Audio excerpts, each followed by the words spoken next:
Most of our use of planet Earth is associated with producing food. And this is endemic around most of the country, and I'm using the United States as an example. In Minnesota, most people get their meals from about, generally 1,500 miles away. They're importing their beef from a long distance, and they're importing their fruits and vegetables from a long distance, and so on and so forth. So in the way we measure that economy, some of that activity in producing that food from long distances, let's say beef from the Brazilian rainforest, whatever, or from California, fruits and vegetables that provide a lot of our product here in the country.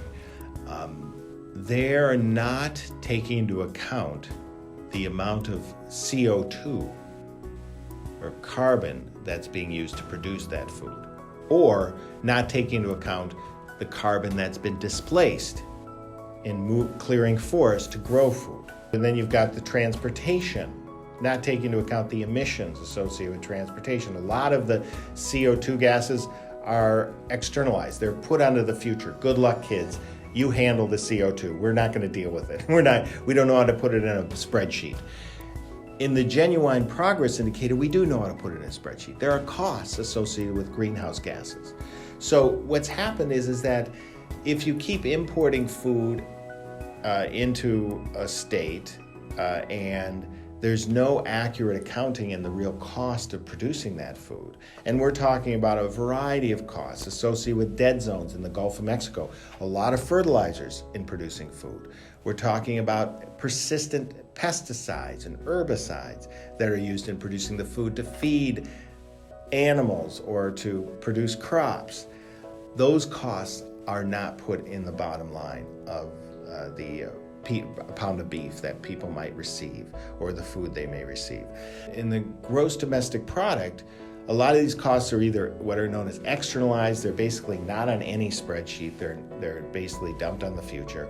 Or if they're spent, like veterinary care, hormones, antibiotics, pesticides, herbicides, fertilizers, all these are what are known as inputs for farmers.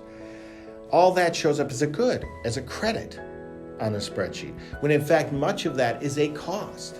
So once you start internalizing the CO2 producing that pound of beef or the fruits and vegetables, and you start internalizing the cost of veterinary care and hormones and antibiotics and poisons that are going into producing that food, then moving that food 1,500 miles becomes far less attractive. And it becomes much more attractive to maybe localize that food. Instead of getting it from 1,500 miles away, now using the genuine progress indicator, that food starts coming in from maybe 400 or 500 miles away. Now a dollar that was remote, now that dollar in a regional level stays local.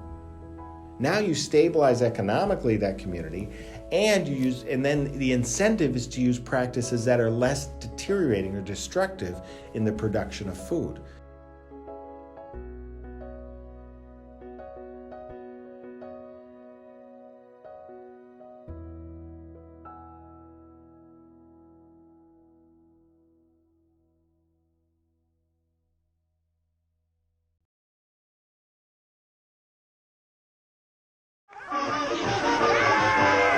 Good time for the great taste. You guys always make dipping such a big production.